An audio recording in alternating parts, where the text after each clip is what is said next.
people can help me with my computer. Oh. A technician will be with you in 4 hours. 4 hours? You can upgrade for just $5,000. What? The Universal Serial Config Board should be set to ID 6. I need that in plain English. Help. Leo Laporte to call for help. May I help you? Where are they? Where are they? They're here. I know. Hey, how are you? Good to see you, Leo Laporte, and this is Call for Help. Welcome to the show. Yes, this is real. This is me. This is not a rerun. We are back on the air again in the year 2000. Isn't this exciting? And aren't you glad? No, anybody here, any Y2K bugs at all here? No. I hope at home you haven't had any. I hope everything's been going all right for you. If it has, that's what we're here for. This show every single day, Monday through Friday, from 7 to 8 p.m. Eastern Time, and we do it live every single day, is here to answer your computer questions, to help you get your computer working, to fix the problems that you have. And I love doing this show. I'm so glad to be back here to help you. And I figure here we are, the new year, we're probably going to get a lot of questions about Y2K problems, brand new computers, things like that. Would you join in? This is a live show for one reason only, so that you can call and participate. Now, I have a phone number. It's toll-free from North America, 888-989-7879. I hope you'll use that. If you're too shy to call in, don't hesitate to email me. Call for help at ZDTV.com is the email address, and I go out. And you notice I cleared out the mailbox. We had 6,000 messages since the last time we did it, which would be, Thursday of last week, 4 days. But we cleared those all out to start fresh. So every 5 minutes I go out, I check the email. Anything that you send me between now and the end of the show, I will see in the mailbox. And a lot of times it's a great way for us to respond to stuff that comes up during the show, for you to respond to stuff that comes up during the show. But if you want something even more immediate than calling or emailing, how about this? How about joining us in the chat room? This is a great way to participate. Just go to our website, ZDTV.com/call for help. Scroll down here and click the Interact button, because you're going to now interact with us. And you see all the different ways you can interact, including, click this link, join our chat room. Now, which is nice, we give you the choice between avatar-based and text-only chat. The avatar-based chat gives you pictures of all the people in the chat room. I'm going to be in there in a second. I'll be in there, and lots of other people who are watching the show live, and that's a lot of fun. So I hope you'll join me as soon as I get in there. I'm having some trouble. I'm currently not allowed on this site. You take 2 weeks off, and they keep you out of your own darn chat room. I'll be there as soon as I can. What does this mean? Robert? All right. Today on Call for Help, we're kicking off the millennium with our resolution week. If you've ever made a New Year's promise to yourself, whether it's to get in shape, to find your roots, to work for yourself for a change, I'm planning on doing all three. We're going to show you how to finally make it all happen using your computer. Our guest today is a fitness expert. She's going to show us some useful fitness sites to get you started and explain how to spot the bogus ones. This should be a lot of fun. And I think we're going to be doing a little powerlifting and dancing on the show today, I understand. Plus, also, this is the week of Mac World Expo in San Francisco. Twice a year, all the Mac fanatics gather for the biggest show of the year for Macintosh users. Steve Jobs gives his big keynote address. What is Steve going to reveal this time? What new Mac products will be out there? What are the best products according to Macworld magazine? All week long, Macworld editors will be on hand with the latest from Macworld Expo. And today we're going to look at something that's not new from Apple, but still probably the most exciting product Apple has out, at least one of the most exciting products Apple has out right now. That's the wireless networking device called the Airport, and we're going to show you how it works. But let's get our first call of the day in. I'm so happy to be back. And Leonard from Lowell, Massachusetts, you're my first caller. Hi, Leonard. Hi. Happy New Year, Leonard. Same to you. Thank you. Any Y2K problems in your house at all? No, none whatsoever. Yeah, me too. Everything went fine. In fact, some of the older computers that we have at school, the school my kids go to and stuff, no problems at all. I was surprised. But I'm sure you're calling for some reason, so what can I do for you? Well, I have a website, and I want to, it's just kind of a simple website, and I want to put some background music in. I love that. So I want to know how to take music off of a CD and save it to MIDI format. Okay. What do you do on your website? It's just basically like a site where I put all kinds of cool links I find on the internet and things. It's your personal site with stuff you like. Yeah, basically. What's the address? LEN. Is it ready? Is it ready for prime time? Oh yeah, it's clean. LEN. ARD. ARD. .homepage. Oh, yeah, homepage is one of the good free sites. Right. .com, right? Right. Leonard is how you spell Leonard? Correct. Thank you for visiting my site. Very neat. Now, you've used the homepage constructor to build this, I can tell. Well, actually, I did that with my own HTML. Oh, good for you. Hey, thanks for putting a link on there, all right? I've been following the web workshop. Oh, good for you. I'm proud of you. That's great. So you want to have some... Now, I have to say, let me just give you an aesthetic judgment here first before I show you how to do what you want to do. I'm not crazy about web pages where you go there and all of a sudden the music starts blaring. Right. Okay? So... it's fun, and it can dress up a page, but do it judiciously. And certainly, if you're going to do that, use the HTML to give people a chance to turn it off. And you'll see when you learn how to do MIDI in HTML, there's a pause and a stop button. Right. That you don't have to use, you can use. Please give people the chance to turn it off, okay? And I'll tell you why. I surf at night a lot, and my computer's right next to the bedroom. And sometimes I'll go to a site, and the MIDI music will blare out, and I'm going, oh, quiet, everybody's asleep in the house. So just consider that, okay? Okay. Now, you cannot take a CD and turn it into MIDI music. Right. Because it's two different things. The CD and any WAV file you might have or create from a CD is digitized music. They take the sound and turn it into ones and zeros, and when it plays back, it's the full score. It's everything. You've probably noticed MIDI music is more like... Right. MIDI is just basically a score. It's just saying... It's like, you know, how a score of music is play the notes, and the computer interprets what that music's going to sound like. Right. Which is why some computers play MIDI music and it sounds like real music, and some computers play it back and it sounds really tinny and cheesy. Now, the advantage of doing it that way is it's very small, because I can tell you play C sharp, D, E, F major, doesn't take any space. Whereas if I had to send you the actual orchestral sounds... that's a lot of space. So that's why a lot of web pages use MIDI. You can play back waves on your background, by the way. So if you want to just take a CD sound, you're going to play back the wave or the CD audio, you can do that on your website, but it's going to be large. If you want to play MIDI, you can't convert very easily. Now, there's a program, in fact, we're going to demonstrate it tonight on the screensavers if you want to see it, called AutoScore, where you can take a microphone and sing into it, and it will attempt to score it. I don't want to scare any people away, though, by the thing. Well, and the thing is, it can work with you going da-da-da-da-da-da-da-da-da, because it's just one melody line, very simple. You couldn't play a record into it and have it score it. It's just too complex. Right. So there really is no easy way, aside from you physically, with your brain and your little pen, transcribing the music, of getting CD audio into MIDI. Right. So I guess really the answer is no. Now, you can find lots of MIDI, and if it's a song that you love, that probably other people love, I guarantee you if you search the web, you'll find a MIDI version of it. Okay? So that's probably the easiest thing to do. Okay. Okay? There's a website. Picture? Sure. Hang on the line. We'll get you the address, and then we'll send it out to you. Okay. There is a site I go to that plays Tainted Love. Remember that song from the 80s? Da, da, da, da, da. There's a site. And so I guarantee you, if they've got that on MIDI, they've got anything else you'd want. It won't sound the same, but it's as close as you're going to get. Hey, thank you for the call, Leonard. I really appreciate it. Thanks for following Web Workshop and doing your own site. That's exciting. That's what's so good about this show. It's all about empowering you to do it. You can. You're smart enough. You're good enough. You deserve it. You can do it. Coming up next, imagine being... I sort of sound like that guy on Saturday Night Live, right? You're doggone it. You're okay. Imagine surfing the web, sending and receiving emails, sharing files with others, even playing video games on the net on a computer with no strings or wires attached. Apple claims it's the new airport device, and it allows wireless networking from up to 150 feet away. Does it deliver? We're going to find out, doggone it, when Call for Help continues. You stay right here.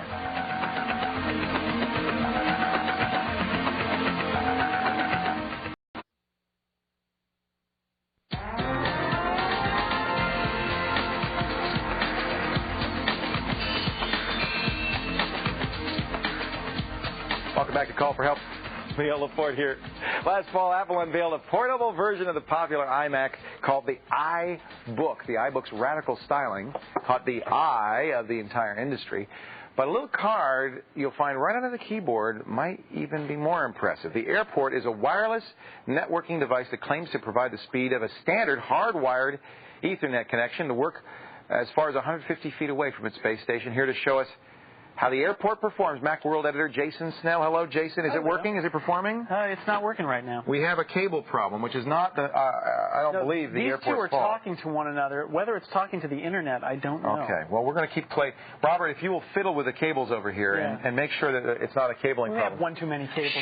Show us the hardware that's involved in the airport. Okay, let's try to pop this This keyboard is weird. up. It's under the keyboard, which I think is hysterical. There it is. It's just like a PC card, right? That's right. It's based on the PC card format. It's actually a little bit smaller than a PC card. Now you can't stick this in any other computer. Only airport-enabled Apple products. Which is the new G4. Right. Some of the new G4s. The new Power Mac G4. Right. And the iBook. And the iBook. And that's what we've got it in now. Now, this doesn't come with the iBook.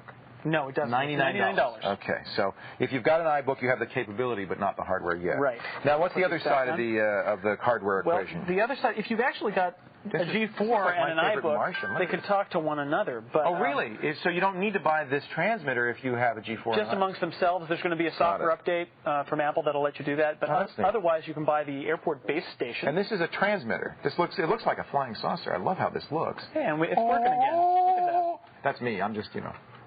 Sound effects not included. Oops. It is the saucer. I love it. That's just so cool looking. The saucer. So this is a transmitter that can talk to how many different computers? Up to 10. Wow.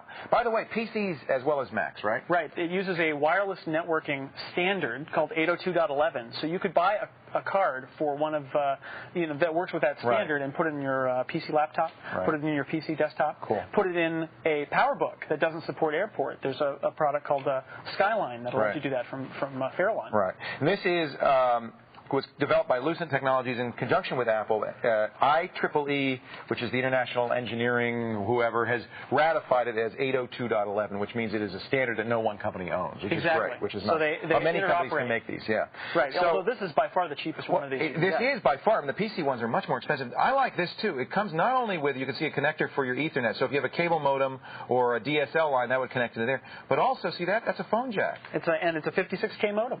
So it comes with a modem in it. Yeah, the modem's right inside. So if you don't have DSL or anything like that, you plug your phone. You don't need a modem that you plug into this. You plug your phone line into that port. And this, you set it up on here just like you would if you were using a Mac modem, except it uses the airport as the modem. So I put the number and everything and the internet service provider information in this. In the desktop, and then or the notebook, and then the port does the dialing automatically. It does the dialing, and that also means you can share a modem connection among all of those computers wirelessly. See, I think $399 is very reasonable considering what you're getting. $99 per computer. How about the desktops? How much are the cards for the desktops? Also $99. Okay, that's pretty reasonable. It is how fast? Well, Apple says that it is as fast as a 10-base-T Ethernet network, so Ethernet speed. Which would be 10 million bits per second. Right, which is much faster than any cable modem, DSL, anything like that, by far. In Macworld Labs tests, we found that it's about half that. Oh, really? You're not getting the full 10 or 11 megabits? We try to test in real-world scenarios, and probably Apple is testing it in some special way to get the full speed. 5 million bits a second? Yeah, it's roughly really fast. I mean, that's much faster than any internet connection out there, or any wireless connection, wireless networking system we've seen for the home. Although there are new ones coming out using phone lines that supposedly will be faster. Right, but it's not wireless. It's more convenient, but it's not. You can't take this out into out into the backyard. Now, you can take this into your backyard. We're on Yahoo. And I can surf around. And notice there's no wires here. But you know what I would really like to do? Every time you click on a link there, the little light flash here, and it does all the surfing. There's my page. There's call for help. I can go to your page TV. But you know what I'd like to do? Let's test it. You don't mind if I borrow your iBook for a little bit? Go ahead. Bring it back, please. I'm not coming back. That's it. Let's take it outside. Stop. So I am now going to walk. I'm about 30 feet away. Yeah, and let's see, it's still working. I just went to Yahoo. Let's go to News and Media. Let's click. It's still working. Look at that.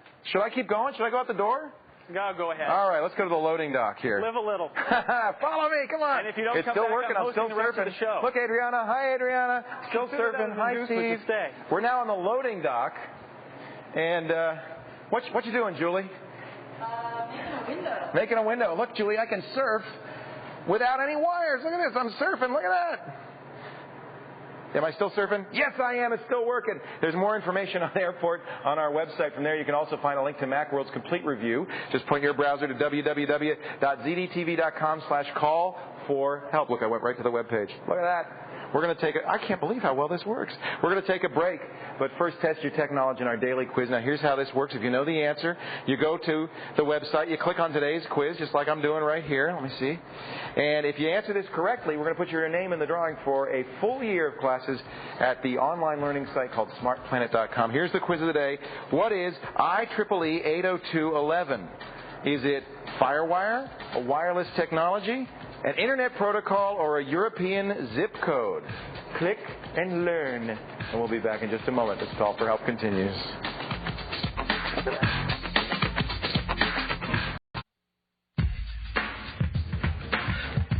Listen up, my friends. My friend, I have something for you absolutely free today and every day. It's the free file of the day. Just come to our website at ZDTV.com, click /call for help. Click the free file of the day link, and it'll take you to the ZDNet software library's free file of the day today. It's a kind of a funny one. It's called Nap and Coffee, and it's free. And what it is basically to use at work. If you want to take a break, but you want the computer to look like it's doing something, you can pick from a variety of title bar text. You can have defragging install, please wait during. I like please wait during installation. It sounds so official. And you can have the progress bar say defragmenting, processing, reformatting, scanning files, verifying disk surface. I'll say copying files. I'm going to take a long coffee break. I'm going to take 20 minutes, and I'm going to press launch. Now watch. It looks like your computer's busy copying files. It says estimated time left 20 minutes. Boss, what can I do? I can't do anything. It's installing something. Gotta take a break now. Don't you love that? It's free. And it's subversive. The free file of the day from www.zdtv.com/call-for-help. Just hope your boss doesn't watch Call for Help, too. Tune in every day to see what other free files of the day we've got for you.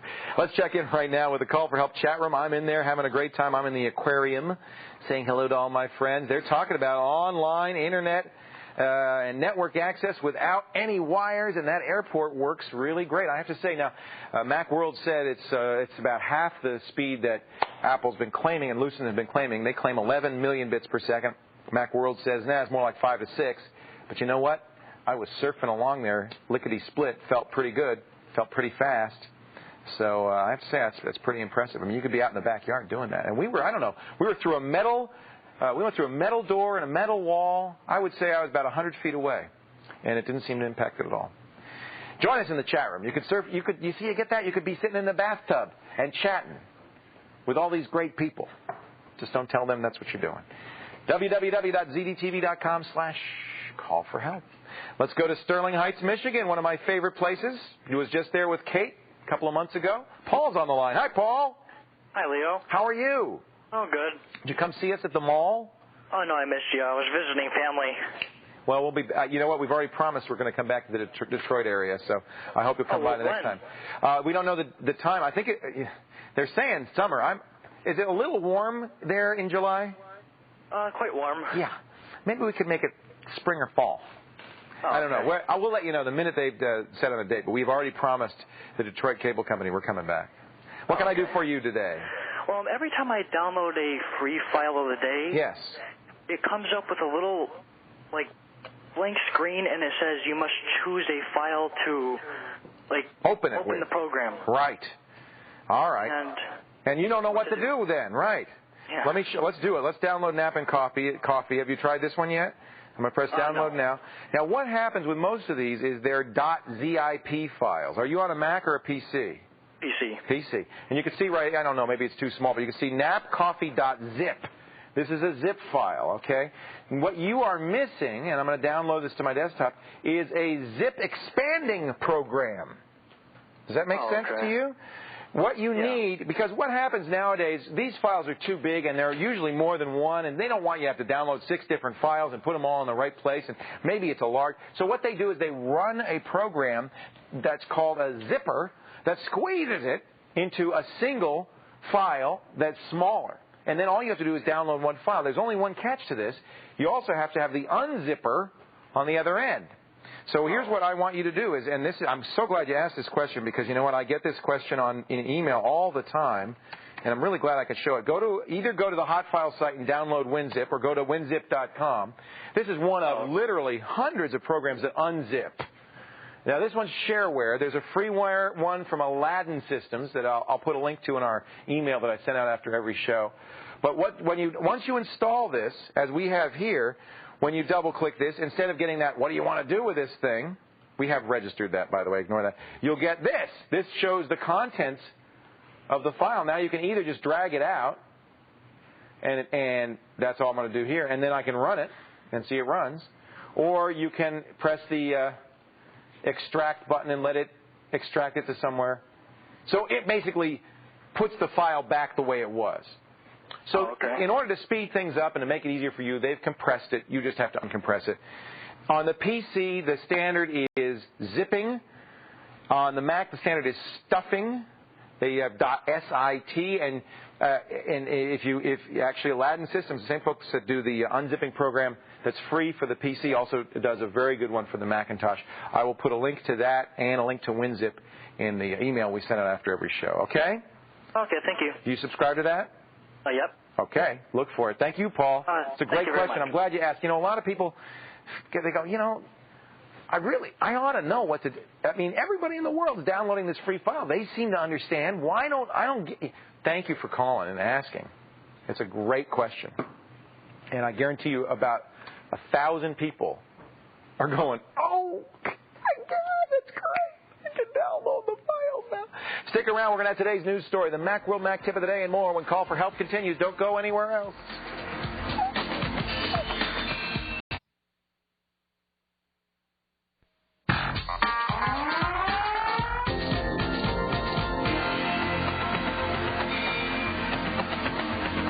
Welcome back to Call for Help. Leo Laporte here, taking your calls, answering your questions. And yes, it's me. It's real. It's no rerun. We're alive. We're back for the new year. And I have, as far as I can tell, no more vacation time between now and 2005. So I'm here. If you want to join the fun, if you have a question or a thought or a comment or an answer, I don't want to have to be responsible for all the answers here. You can answer some questions too. 888-989. 7879 is the phone number. This is the place where we gather to answer each other's questions, to help each other get better at the personal confuser. And, you know, one of the things I love about doing this show is I learn every single day from you. And so it's a two-way street. A great way also to participate, and I always have fun doing it, is chatting with us in the chat room. You got to go to the website, www.zdtv.com/call-for-help. Click Interact. You'll have a choice between this avatar-based chat or a text window, which doesn't have the pictures. I find it a little easier to use the text window, but, you know, for TV, it's kind of neat to see the avatars, too. So it's a lot of fun. Either way, I do want to see you in the chat room, especially if you've never done it, because it's a great way to get introduced to chat. This is the time of the show we like to talk to our friends in the ZDTV newsroom, see what's going on in the world around us. And I haven't seen her in 2 whole weeks. Ladies and gentlemen, Victoria Ricano, how are you? Great, Leo. How about you? Did you have a good holiday? Happy New Year. I had a wonderful holiday. Did you take time off, or did you work straight through? No, I worked straight through. And you were on call, I bet, for New Year's Day in case the whole world went to hell in a handbasket. That's right. Did you run into any Y2K troubles yourself? Zip. Zero, zilch, nada. I didn't have any either. In fact, that's kind of a big story, because, I mean, I think we thought there'd be some problems. Yeah, well, we thought, but it seemed to be pretty slow. Yeah. Well, do you have any news at all? I have a little bit. Well, okay. Monday, today, as you know, is the first test for the world's major stock markets. Monica Schulman reports on what happened when trading began. With a little extra fanfare, Wall Street sounded the first bell of the new millennium, signaling its first real test of Y2K readiness, and it appears to have beaten the bug. Overseas, markets in Hong Kong and Singapore set the tone as their markets opened trouble-free, and trading responded by soaring to record levels. There's been no problem at all. We had simulated tests on Saturday, as indeed other brokers did as well, and everything has gone tickety-boo. In the U.S., as businesses reopen and sign on, just a few problems are anticipated. We are monitoring how some smaller business organizations do, but we've been confident for the last 6 to 9 months that the banking and financial industries would get through this day without any problems at all. Banks, which stockpiled extra money in the event of a Y2K crisis, today are returning their stockpiles to the Federal Reserve and also double-checking those ATM transactions made over the weekend before they were officially back to business. Retailers who profited from nervous consumers before the new year are now returning some of those profits as customers bring back those unused generators and kerosene heaters. This Y2K command center was only supposed to stay open a few more weeks, but now the president's chief Y2K troubleshooter is recommending the government keep a permanent office to help detect and tackle technical problems in the future. The casualty list from the Y2K bug is a short one, ranging from the temporary loss of data from a spy satellite system here in the U.S. to the first baby born in Denmark, initially registered by a hospital computer as 100 years old. So, Leo, I guess the $500 billion spent around the world to fix the year 2000 computer problem paid off. Yeah, well, let's hope it was money well spent and not just a hoax. It seems like it was. Yeah, we're glad. Hey, thank you so much. Great to see you, Victoria. Thanks, Happy Leo. New Year. Take care. Bye-bye. Victoria Ricano in the newsroom. You want to know more on this and all the latest technology news? And, of course, we're not done with Y2K because there's, the bills have to go out and things like that, and there may be some other bugs. You watch the reports throughout the day on ZDTV to find out what's going on, or on the website. It's ZDTV.com. Now it's time for Macworld's Mac Tip of the Day on Macworld Week. Today's tip, Airport Part 2, Airport and Air Travel. They don't mix, apparently, here from Macworld Magazine to explain all Jason Snell. Well, you sold me on the airport because it really did work. It was very snappy. I didn't feel like it felt underpowered at all. Oh, no, it's great. Yeah. But an airplane wouldn't be a good idea. No, you know how they tell you to turn your computer off before they take off and things like that. But they never let you use your cell phone, for example. Anything that transmits. It's transmitting radio frequencies. It could interfere with the navigation systems, the air-to-ground radio. Right. Not a good idea. No. So since the iBook, if it's got a card in it, is going to use the radio frequencies, you need to turn your airport card off. If you've been using airport, it's automatically on, regardless of whether there's an airport transmitting station nearby. It's going to send a transmission out saying, is there anybody out there? Is there anybody out there? And it does that all the time. That's right. So you've got to turn that off when you get on the airplane. Then you can keep using your iPhone. And there are a couple ways to do it. Okay. There's an item on the control strip. The control strip is that thing down here. Way down at the bottom there. Okay.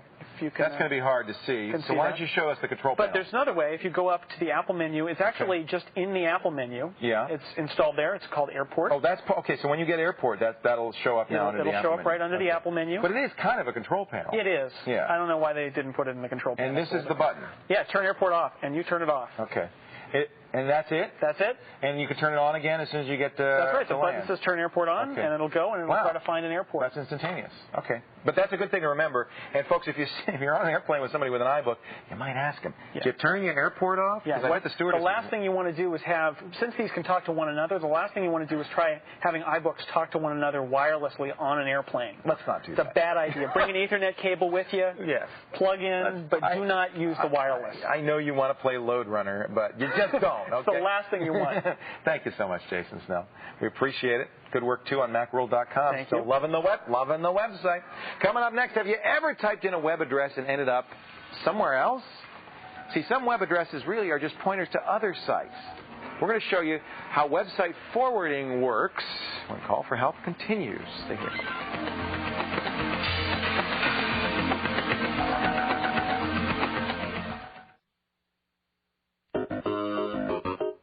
I'm just glad to see that in my absence, the web elves at ZDTV did not stop. They did not lie down on the job. In fact, there's more content on here than you can shake a stick at. If you want to know more about the stuff we talk about on the show, or even stuff that's not on the show, www.zdtv.com/call4help's the place to go. And by the way, a schedule for the week upcoming is on there. Just click that schedule button, and you'll learn all about segments we've got coming up at Call for Help. Head to the website. We work very hard to make that work well. We got an email the other day from Mike in Stafford, Virginia. It's a simple, short but sweet email. He says, how does an address like http://go.to/babel work? Well, actually, this is one of a number of companies that do referrals. Basically, you go to go.to, and they have, by the way, the same company has fly.to, move.to, come.to, and you go to that site and you say, hey, I want to register with you. I'm going to have the name Babel, and they will automatically refer people. But in order to understand how this works, I think you have to understand how the whole web lookup system works in general. Because when you enter in an address like zdtv.com in your web browser, There's a whole process that comes into play to get you to that website. And it's called the domain name system. And the easiest way to explain this, I think, would be to call in the call for help players. Come in, players! And here they are, looking lovely, our call for help players, Dan and Robert and Margot, and they're going to show us the DNS system. So, it's actually really, the easiest way to understand it is as if it's a phone book. When you type in a name like ZDTV.com, what you really need is the number of the website's internet address. Every single computer on the internet has a unique, one-of-a-kind internet address, and you need that address. Now, the developers of the internet decided that you shouldn't have to type in a number, that you should be able to type in a memorable name. So they installed this system, and it's basically a simple system. When I type in ZDTV.com, first thing that happens, my computer looks and sees if it knows where ZDTV.com is, what the numeric address is. If it doesn't, and almost always it doesn't, then it will go to the outside world. It asks my internet service provider, played by Dan here. So, Dan, I want to go to GoTo.com. You know where that is? Go to. He looks it up. Now, wait a minute. Don't. We pause. Freeze! He looked it up in this little tiny book, okay? He has a little version of the directory on his hard drives, his domain name server. But you see, it's small. It doesn't have everything in it. Just the stuff people have asked him for. He didn't know, so you notice he asked somebody else. What he did is he went one step up the chain to his regional internet service provider, Robert. Go ahead, Robert, you do the lookup. Now, he's got a bigger book. Slightly bigger. Slightly bigger. Go.to, you got that? I do not. All right. I'm going to have to ask someone else. So he goes up the chain. Now, this can go on for a while. Ultimately, it gets to the final authority, the king of all domain registries, the INTERNIC, the Internet Network Information Center, in the form of Margot Showers here. Margot will look it up in the biggest book of all, the book that has every single domain. When you register your domain name, this is where it goes. And Margot will know. If she doesn't know, it's not on the net. 127.0.2.1. So she knows the number. She gives it to Robert. Robert does something interesting with this number. He writes it down. He adds it to his phone book so that he will know next time. And he passes it along to Dan.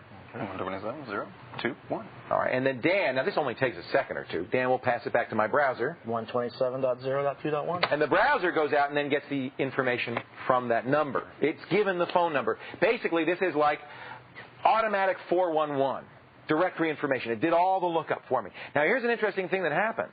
The next time I want to go to go.to, I say, Dan, where's go.to? 127.0.2.1. He knows. And you may notice the first time you go to a brand new website, it might take a little longer because this whole process has to happen. But the next time, he will know. And so it's almost instantaneous.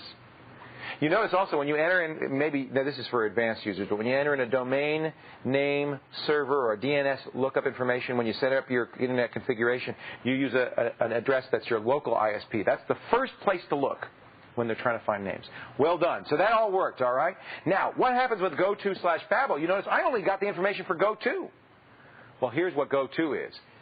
GoTo is a savvy businessman, played today, perfect typecasting, by Roger Chang. Hi, Roger. Hello. This savvy businessman did a clever thing. He registered the go.to, the come.to, the fly.to, and the move.to domain names. You might say, what's this .to thing? Well, it turns out it's the island nation of Tonga in the South Pacific. Tonga was in the news, by the way, over the weekend because they were one of the first places to see the new year. So they had a big celebration there. Tonga said they have their own designation, right? The island nation of Tonga has .to, just as the United States has .us. So they sold to Roger here the go.to domain name. So now what happens is I get Roger's address, 127.0.2.1. I go to Roger, I say, go to/Babel. What does he do? Well, he has his own little phone book in his attaché case. These are all the people who set up accounts with him, including Babel. And here's the address for Babel. And what it's actually going to be is something like earthlink.net/Babel, something that was too hard to remember, so Babel used this. Now, what does Roger get out of it? Well, in between the time he refers me to this other site, he shows me an ad. And he's hoping to make some money on the ad. So if you go to a go-to.site, you'll see how that works. Are you making a lot of money on this? Okay. if you can tell by my briefcase. You bought a fine attaché case. I love that. It's an heirloom. Heirloom, huh? Beautiful. That's how it works, all right? So go.to/Babel. Go.to comes from the domain, that's the official domain name system. The /Babel comes from a smart businessman or woman, I don't know actually, who's sold, you look like a man, who's sold these who's bought the domain name go.to and then has customers who use the / part. Thank you, Roger, Robert, Dan, and Margot, our call for help players. We're going to take a break and give you a chance, I hope that makes sense, to test your technology in our daily quiz. One more chance to get in that drawing for a year's subscription to smartplanet.com. Go to the website, click on today's quiz, and get this right for that chance to win. The question of the day: what is IEEE 802.11? Firewire, a wireless technology, an internet protocol, or a European zip code? 1 minute. No, I'll tell you what, give you 2 minutes to figure this out, and then we'll tell you the answer when Call for Help continues.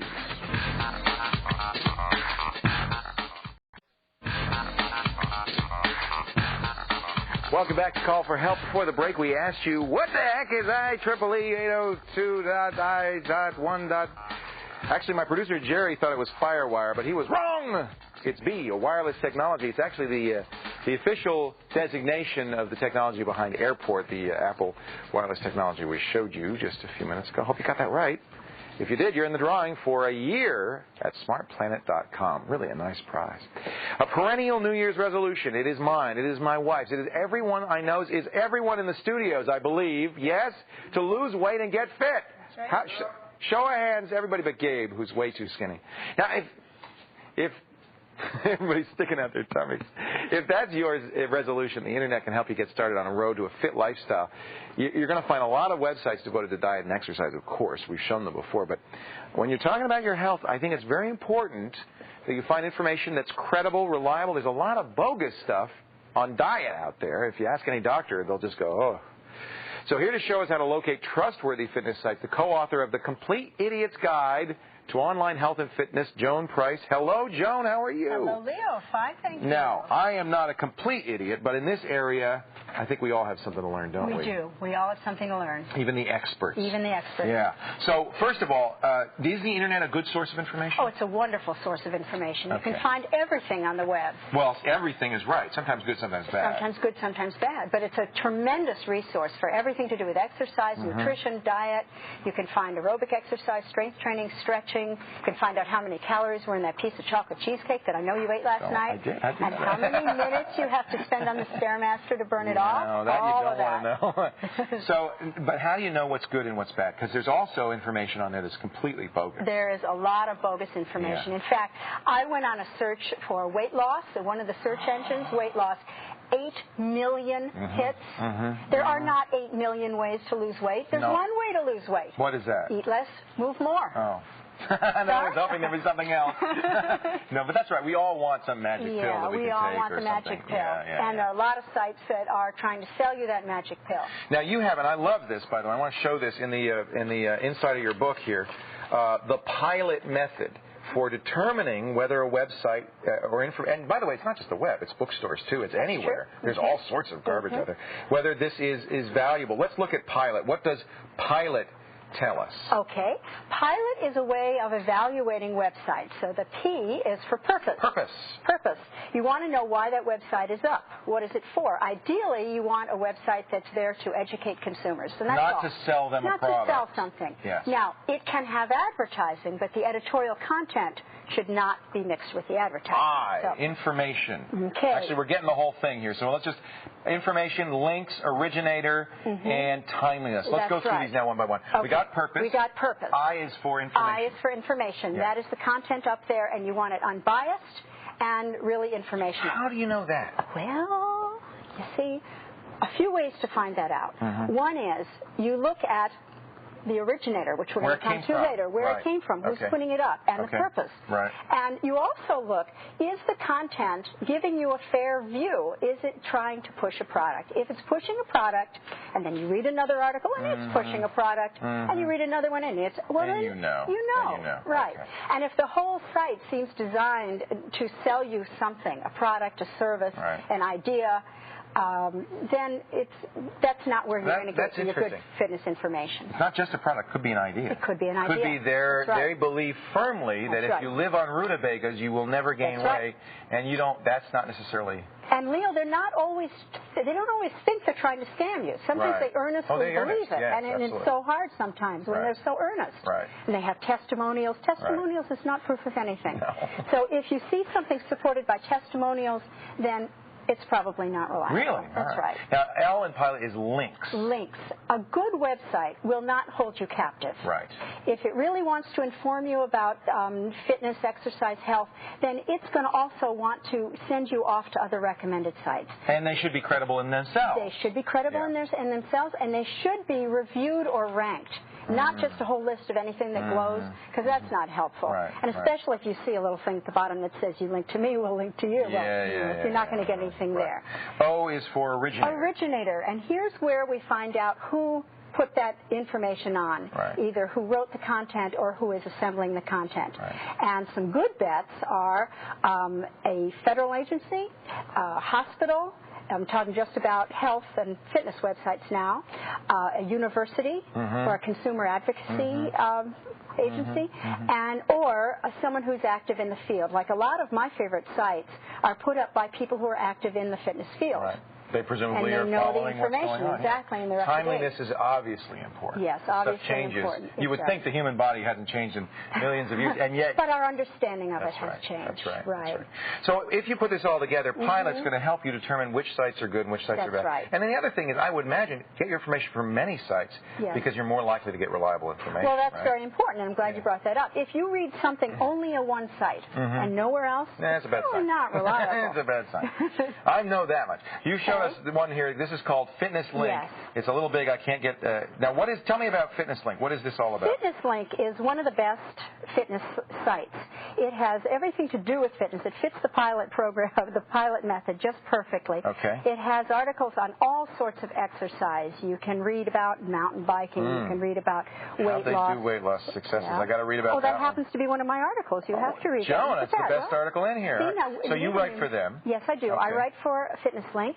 And Shannon Enton, who is the originator of Fitness Link, is my co-author. Oh, great. She is a fitness professional. She's not selling anything on this site, is that right? Other than our book. Other than your book? All right. Well, we don't mind that. It's a good book. All right. So lots of information here. Lots of information. And if you, let's see, go a little bit to your left and you can see, you can click on exercise. Oh, look at this. All of these here. Oh, this is wonderful. Tons of information. Thrive Online. And Thrive Online is another one I like very much. If you click on fitness, then you'll get into the fitness area. Thrive Online is a healthy living site. It has a lot about fitness and exercise. And one of the things I really like about this is Karen Voigt, who is a superb trainer. She's sort of a trainer of trainers. She's very well respected in the field. She not only offers advice, but she gives you workouts. There are photographs of Karen performing different exercises. So you can actually learn how to do stuff from the website. Right, that's great. Right. This, I should point out, I didn't know this, is an oxygen site. Yes, it is. And our future owner is a large investor in oxygen. So we'll just give them a little mention there. And now, you said you were going to show me how to do a little exercise myself. There's a site here that will teach me how to exercise. Is that right? It won't teach you to exercise, but it will get you up and moving, especially if you have the music going with it. Please step back from the computer. Place your hands behind your back, stretch your legs, and dance. Now, you send this to links to somebody you think should be getting up from the computer. Right. Because the important thing about fitness when you're at a computer all day is to get up as often as possible. You know what? This reminds you. You're absolutely right. And I find myself, I'll get up from the computer and I'm stiff, and I think that's probably a bad sign. That means I've been sitting there too long. All right. So I'm going to walk like an Egyptian and do my stretches. And how often? Once an hour? Once every 2 hours? Once an hour is great. That enough? That's great, yes. Just get up, and for how long? That's good. Well, what I like to do is just get up if a web page is loading. Of course, they're so fast here, you don't have to do that. So it's good to have a slow connection. That's right. Slow connection, the more you get to move. All right. And you also want to do some stretches. Yes. Besides just getting up and moving around. Do that. Because when you're at a computer, you're in this position. Sure. I mean, you want to be in this position, but you're not. You're in this position. And all the blood's pooling in your feet, and your brain is... That's yeah. right. Oh, yeah. And your back is getting overstretched and underworked, and your chest is getting overworked and understretched, and you really want to reverse that. This is great. I love Isn't that fun? Thank you so much. The book is The Complete Idiot's Guide to Online Health and Fitness, and this is inspiring website. I want to dance out here to find out more about online fitness. Check out Joan's article on the Call for Help website, ZDTV.com/call for help. Stick around. I'm going to answer your computer question in just a moment. Stay right here. Look at this. It's so cute. I love it.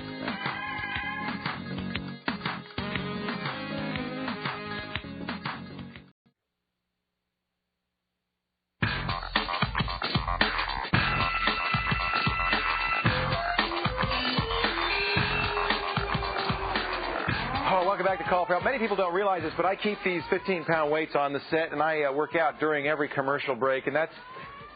What are you laughing at? Let's take a look at some of the email we got during the show today. Actually, a couple of interesting ones. This one's from Michael. He says, leave ZDNet to be the first. He found a Y2K glitch on a ZDNet site. Last updated 9:40 p.m. 1/2/100. Whoops. I actually went to the site and they fixed that, but that's great. We found the Y2K glitch. And here's finally a very quick one. This is, I'd like to quickly access my IP address to chat with friends online. How do I find out what my internet address is? We were talking about internet addresses before, but you don't have to do that whole big DNS thing. Just go to the Start menu, Run, and type in WINIPCFG. I'll put this in the show email I send out after every show. WINIPCFG. It'll tell you what your internet address is. Just that simple, okay? All right. Tomorrow on Call for Help, the right software can help you create your own personal diet and exercise programs. We're going to track your success as you reach your goals to lose weight and get in shape in 2000. We're going to show you how to pound those keys and lose those pounds. That's it for this edition of Call for Help. I'm Leo Laporte. I thank you so much for joining me. Remember, if you have a burning question about personal computing, what are you going to do? Whine, moan, yell? No, you're going to call for help. We'll see you later. Bye-bye. Oh. Hey, by the way, our last day for Tom Hughes, our great sound guy. Tom, have a great time. We'll see you later. Bye, Tommy, and see you next time on Call for Help.